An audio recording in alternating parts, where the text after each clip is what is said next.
Early assurance programs for medical school allow high-achieving undergrads to apply and be accepted to medical school, often at the end of their second or beginning of their third year of undergrad, sometimes even before taking the MCAT exam. However, as with all things, there are pros and cons to such a program. So today I'd like to go through some of the pros and cons of an early assurance program for med school. First, hi, my name is Dr. Sarah Klebe, and I'm an admissions expert at BeMo. So some pros and cons. Let's start with the pros of taking on an early assurance program for med school. So again, as I said, this is a program where you get to apply essentially a whole year earlier than the standard applications, and you can get that assurance, early assurance of acceptance to medical school, likewise quite early. And so there are a lot of pros that come with this, obviously. First and foremost, you get some peace of mind. If you're a successful applicant to an early assurance program, then you're guaranteed a seat in the medical school to which you've been accepted. All of that stress, all of those concerns over applications, interviews, and the whole admissions process are gone because you've secured a spot. And so you're freed up to spend your time just focusing on school and interests and developing yourself as a professional and just, as an overall sort of rounded out person. Also, getting accepted through an early assurance program means saving a good deal of time and money. Applying the traditional way is extremely costly. Every single application that you put through has cost associated with it, and it is incredibly time consuming. If you're applying in the US and you go through AMCAS, you have the one single standardized application, but there's also a lot of secondary applications that come as well, and all of that takes a lot of time. Another pro is the MCAT. Now, this differs among various schools, but there are some schools where getting in through the early assurance program means you don't have to take the MCAT at all. Shocker, I know. But yeah, some schools don't require the MCAT at all. Others may allow you to skip the MCAT initially or sort of delay it a little bit, but might require you to complete it prior to actually beginning medical school. So again, you'll have to check with the individual program, but some will allow you to just bypass it altogether. Similarly, your GPA. So you have to maintain a high GPA if you are accepted into an early assurance program, obviously. But it does take a little bit of the pressure off in terms of that near perfect GPA that you want to try to secure if you're going through the standard application process. Again, different early assurance programs have different standards in terms of the minimum GPA that you have to maintain. But because you're not going into that, that huge competitive lump that happens every year with the traditional application cycle, it takes a little bit of pressure off. You get a little bit more leeway to explore courses outside of your own specific major, and sometimes students who get accepted into early assurance programs take on more breadth courses, more courses that they maybe wouldn't take previously because they feared that it might hit their GPA in a negative way.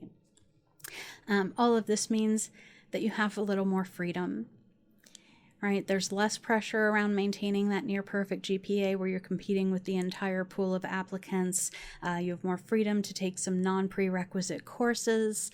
You can take on some things that genuinely interest you. If you don't have to take the MCAT at all, again, you can use that time for your own personal and professional development in ways that you might not be able to. And that's the entire point, actually, of taking away certain things like the MCAT, is that if you've demonstrated that genuine academic excellence during your first and second years of undergrad, then they want to open things up a little bit for you and let you do that exploring, because of course becoming a medical doctor means so much more than just getting those sciences down, just getting those marks and those numbers. It has to do with who you are as an overall person and what your values and vision are.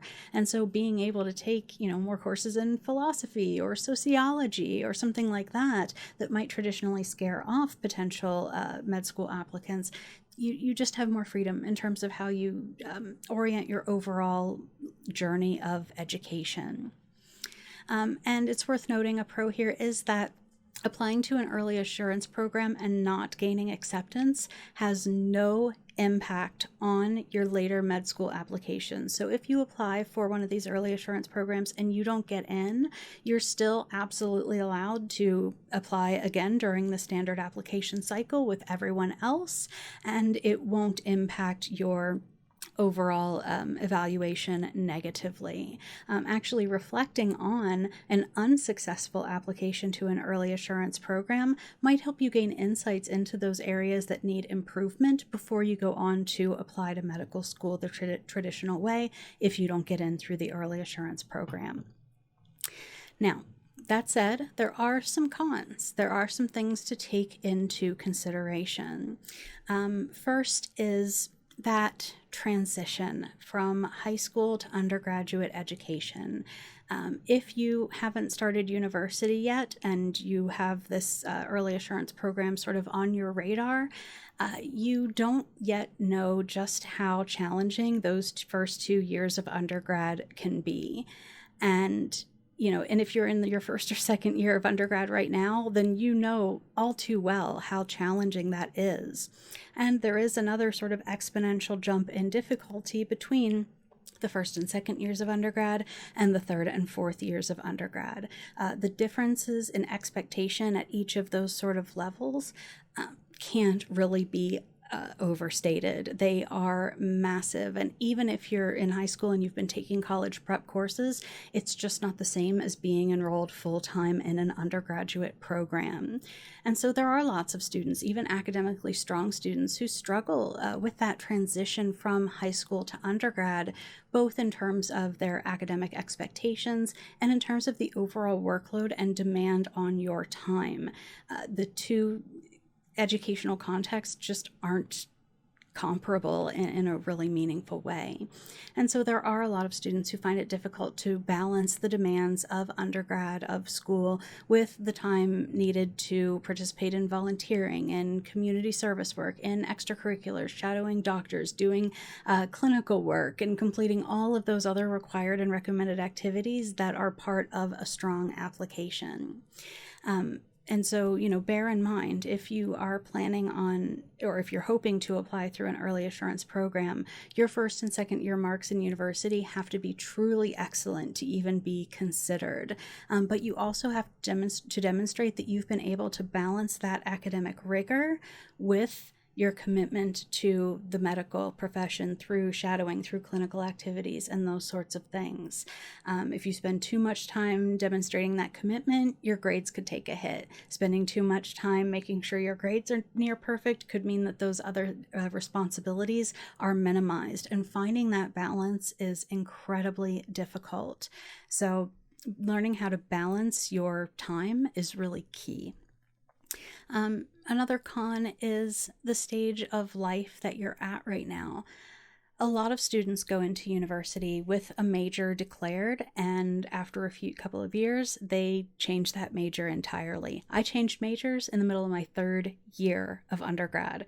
I ended up having to take a whole other year because of it, because I made a very radical switch in what I was studying to what I went on to study, and I ended up studying that all the way through grad school to my PhD. But you're at this time in your life where you're developing skills, you're refining knowledge, and university is in part a time of self-discovery. You're learning so much about yourself and the world around you. You are asking new questions and exploring aspects of our shared world that you likely never even considered before. And so it's not at all uncommon for students to enter thinking that they want to study one thing and ending up studying something completely different.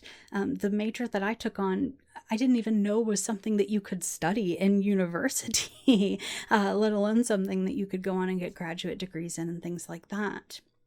Now, it is worth saying that if you do apply to an early assurance program and you are accepted, That's not necessarily a binding contract. If you decide later that you ultimately want to decline that offer and study something else instead, you can usually do that up until your senior year. You can make that final decision up until that senior year. That said, if you are accepted, that can feel like a commitment, even if it isn't binding. And that could, make that change a little bit harder to stomach. Going through a few years of education and then deciding to do something very different is an incredibly difficult decision to make. There's a lot riding on it. If you tell your friends and your family and everyone that you got early assurance for medical school, that's going to be an awful lot of social pressure on you to continue down that path. And if you decide somewhere, halfway or towards the end of your third year that this isn't really what you want to do, it's going to feel really hard to walk away from that. But if you don't have that inner drive, that intrinsic motivation to pursue this particular path, not only are you not going to be happy or satisfied, your future patients will be the ones to suffer because you'll be more prone to burnout. You'll be more prone to the stresses of the job. And this is a job that is notorious for burnout and a massive amount of stress. And so remember, people's lives literally depend on you as a future physician. And so you need to love the work. You need to love it deeply, fully as part of, who you are as a person, to do it well and to be there for your patients. Another con is ironically the MCAT. So being able to potentially skip the MCAT is, likely seen as a huge pro for a lot of people. The exam is incredibly long, notoriously difficult. It brings a wealth of stress and anxiety. But if you apply to and are accepted to an early assurance program that doesn't require the MCAT, and you therefore skip it, don't spend enough time studying it, and aren't ultimately accepted and have to apply again later, the traditional route, you're going to be at a massive disadvantage because you are going to have to take that MCAT, and now you're going to have to find a lot of time to study, to brush up on those early stage sciences and things like that, to make sure that you are able to complete it to the degree necessary to gain acceptance. And similarly, another potential con is that GPA. A little bit less pressure to maintain that near perfect GPA in your third and fourth years of undergrad could, maybe, not necessarily, but could lead to your GPA slipping a little bit if it isn't prioritized effectively. And again, if that happens and you ultimately decide to apply to other med schools or something like that, you could be at a disadvantage. So that idea that this isn't necessarily a binding contract, you don't have to make that final decision as to whether you want to go on to med school usually until your senior year, that's a huge benefit, but it could also be a huge drawback if you do decide either that you want to pursue something else entirely, or that you decide that even though you got early assurance at this one school, maybe you want to apply to some other schools as well. Then applying to those other schools in that traditional sense, you could be at a disadvantage. So these are all things that you want to take into consideration if you're thinking about applying to an early assurance program. Only you know if this is the route for you.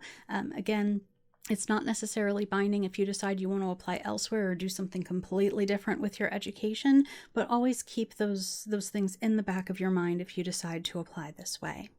So I hope that you enjoyed this video and that it was helpful. If so, please do go ahead, like it, share it with a friend who might benefit from it. Be sure to follow us on whatever social media platform you are on right now. If you'd like us to help you, click the link that should appear either above or below this video to see our programs and schedule your free initial consultation. We'll set you up with one of our admissions experts to answer any questions you might have and get you started on your preparations. We have programs to suit any of your needs, and we're always happy to work with you to determine which plan is going to support you and your goals most effectively. As ever, thank you so very much for your time. Take good care, and I'll see you next time.